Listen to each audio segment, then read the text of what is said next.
We can make very tasty and easy chilli chapati with leftover chapatis. In a pan, add 2 teaspoons of oil. Along with this, add few curry leaves and 1 cubed onions. Saute slightly. Then add 1 teaspoon of ginger garlic paste. Saute until raw smell has gone. Add 4 green chilies and half cubed bell pepper. Do not overcook.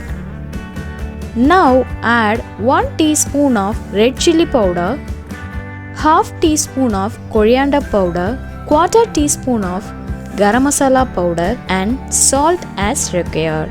Combine all.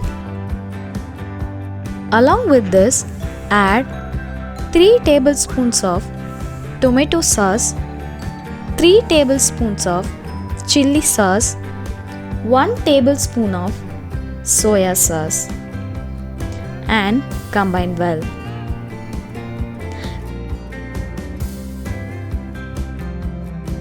It is a time to add the leftover chapatis. I have taken 6 leftover chapatis. It should be cut into small square pieces. Add this and coat well. Now our very delicious chilli chapatis are ready. Please try this recipe in your home and share your feedback with us. Thank you for watching.